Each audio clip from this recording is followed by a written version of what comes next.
Novi. Lagi sibuk enggak nih? Enggak, baru ini loh mengerjakan tugas sedikit. Gimana Bu Dian? Ini saya repotin enggak ya? Saya mau sharing lah sama Bu Novi biar saya menemukan solusi masalah dari pembelajaran di sekolah saya. Oh, gitu. Masalahnya apa Bu Dian? Gimana ya?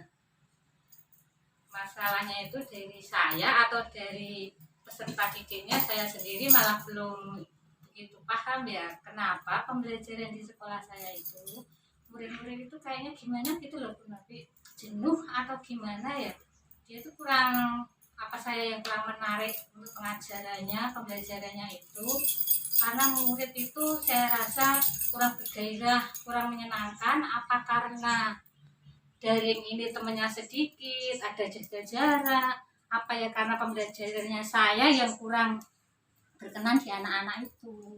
Jadi anak-anak seperti jenuh gitu ya? Iya. Jenuh, nggak semangat ya. Biasanya itu Bu Dian itu memberikan pembelajarannya seperti apa? Ya memang selama pembelajaran tatap muka yang baru-baru ini kan anaknya sedikit, beda sama yang dulu ya PTM pertama itu kan saya menggunakan area, jadi anak-anak kayak semangat gitu karena ini di jadwal, tidak boleh berkerumun dekat-dekat, jadi saya memberikan kalau pembelajarannya itu ya cuma berapa jam kan, jadinya saya waktunya karena waktunya sedikit, saya mungkin mengejar agar anak-anak itu bisa atau gimana ya, karena salahnya itu bagaimana kok anak-anak malah sekarang gak begitu ini antusias, karena kita nggak boleh ngumpul-ngumpul, jadi pembelajarannya memang ya apa ya kayak gitu, kurang menarik atau memang gitu ya, gimana ya. Jadi dilihat dari antusias peserta didik juga sepertinya ya. Saya memberikan pembelajaran kan anak-anak hanya duduk, terus saya menjelaskan, saya menjelaskan gitu aja, terus anak-anak mengerjakan apa yang saya kasih pelajaran saat itu, anak-anak hanya mengerjakan gitu aja sih memang. Iya, mungkin memang ada perubahan seperti PTM terbatas ini ya Bu. Mungkin kita harus dituntut untuk merubah setting kelas. Betul. Terus pembelajarannya juga kita dikejar waktu. Terus anak-anaknya juga karena teman-temannya biasanya banyak, jadi sekarang sedikit. Kemudian sudah pernah belum mengaplikasikan kemarin yang sudah pernah saya sharing perihal pembelajaran diferensiasi? Belum, itu saya belum begitu paham itu Nabi. Pembelajaran diferensiasi itu yang gimana, terus cara menerapkannya itu gimana, saya malah belum mencoba. Iya, jadi nanti Bu Dian bisa mencoba, mungkin bisa mencoba sama di kelas Bu Dian untuk memetakan dulu minatnya anak-anak seperti apa, kemudian kesiapan belajarnya juga. Jadi mungkin kan anak-anak memiliki minat yang berbeda-beda. Ya, kita mungkin bisa dimulai dari seperti setting kelasnya dulu Bu. Mungkin memang kita kan diharuskan untuk menjaga jarak ya. Tapi ya tidak ada salahnya kalau anak-anak mungkin lingkungannya itu menyenangkan, mungkin dia juga akan terbawa, suasananya juga lebih menyenangkan lagi seperti itu. Mungkin Bu Dian selama ini pembelajarannya dilakukan memakai apa Bu? Lembar kerja atau memakai apa? Ya akhir-akhir ini seringnya ya lembar kerja, karena itu tadi kita jaga jarak, prokes, jadinya ya serba gimana ya, pembelajarannya juga semua nggak seperti biasanya memang.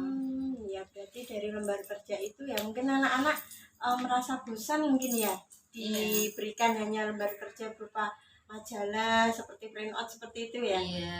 Ya kadang ada kolase atau apa, tapi kan tetap dia di situ duduk di tempatnya masing-masing, jadi kan beda seperti biasanya. Ya mungkin suasananya Bu, suasananya mungkin perlu seperti tadi yang saya sampaikan, perlu dirubah. Terus Ibu mungkin bisa itu menerapkan penggunaan Nuspat, sudah pernah atau belum? Nuspat untuk akhir-akhir ini malah belum. Kalau yang dulu belajarannya sebelum daring itu saya sudah memakai Nuspat kayak gitu. Jadi mungkin bisa dicoba anak-anak melakukan pembelajaran di luar kelas. Jadi mungkin di luar kelas kan kita bisa anak-anak lebih bisa mengeksplorasi ya. Jadi dia mungkin bisa belajar, mungkin dia bosan di Luas dalam, juga, luas bebas juga ya. ya. Sudah pernah seperti itu Bu Dian? Belum sih, kalau di luar kelas itu kalau pas kita kemarin cuma puncak tema lah, itu kita ajak melihat sawah kayak gitu, air gitu aja Seperti pembelajarannya. itu ya, pembelajarannya seperti itu ya. Mungkin Bu Dian sudah betul sih, enggak apa-apa karena memang kita sudah apa namanya diharuskan memang seperti ini, tapi tidak membatasi kreativitas kita Bu Dian sebagai seorang guru ya, apalagi guru TK itu untuk berkreasi, untuk meningkatkan semangat anak-anak untuk belajar biar mereka lebih senang lagi. Nah, mungkin nanti bisa dicoba itu ya, melakukan pembelajaran berdiferensiasi. Kita memetakan dulu minat anak-anak di mana. Anak-anak kan memiliki minat yang berbeda-beda pastinya ya. Ada yang minatnya di seni, mungkin menggambar, ada yang memang tidak begitu suka. Terus di kesiapan belajarnya juga itu memang penting. Jadi ketika kita melakukan pembelajaran tapi kesiapan belajarnya belum ada, itu ya itu nanti akan tercipta suasana yang memang kurang kondusif seperti itu. Kemudian mungkin sudah memiliki pengalaman mengatasi hal seperti ini atau tidak? Mungkin dulu sebelum pandemi mungkin Budian sudah pernah menghadapi anak yang misalkan seperti busan seperti ini, sudah pernah atau belum? Dulu waktu pertama kali saya pindah di sekolah saya yang sekarang ini, memang iya. Pertama kan saya mengikuti dulu Ya. gimana belajar di situ. Kok gini ya? Akhirnya wah ini perlu saya ini ya. Maksudnya saya harus merubah pembelajaran agar menarik. Terus saya mencoba. Memang terus anak-anak bisa. Pembelajaran yang menarik itu seperti itu apa? Gini, saya kan mengikuti pembelajaran dengan area ya. Ya. Nah, di masing-masing area kan setiap area saya mempunyai kegiatan yang berbeda-beda. Terus anak juga pertama kali melihat itu udah antusias kan, karena ada banyaknya kegiatan. Terus nanti bisa memilih belajaran waktu itu.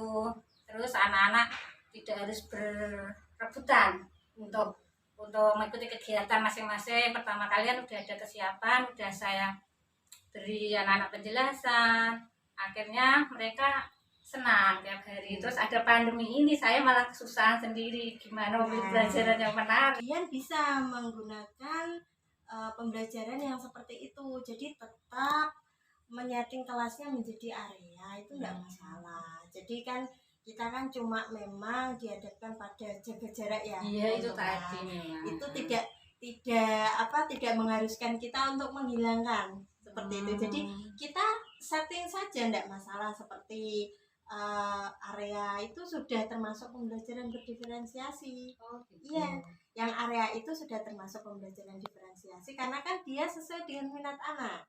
Iya. Ya, jadi kan kita misalkan ada beberapa area ya, anak lebih suka di area area seni atau area apa, itu sudah pembelajaran diferensiasi. Dan kemungkinan besar mungkin memang anak-anak akan merasa senang kalau seperti itu. Jadi tidak monoton kita harus menggunakan lembar kerja ya, seperti dia hanya duduk di tempat seperti itu enggak bisa kalau anak-anak TK.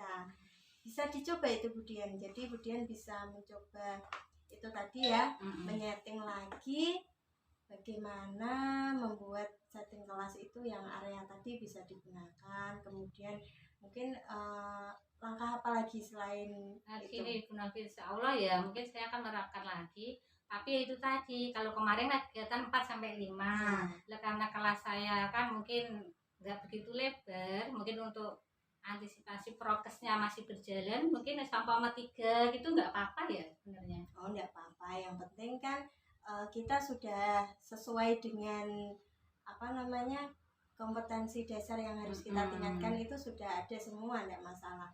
Jadi memang kita harus pandai-pandai mengaturnya, bagaimana pembelajaran itu juga kita dapat, tapi kita juga tetap mengutamakan prokes keselamatan anak-anak juga. Ya mungkin itu tadi masalah saya, karena fokus ke prokes ke ini malah mungkin kita takut sendiri akan memberikan pembelajaran yang kayak kemarin mungkin ya, jadi terus anak menjadi jenuh itu tadi. Ya mungkin seperti itu ya, Iya. kejenuhannya berawal dari situ. Untuk ada berapa kelas Budian? 2 kelas. 2 kelas. Untuk kelas yang satu bagaimana?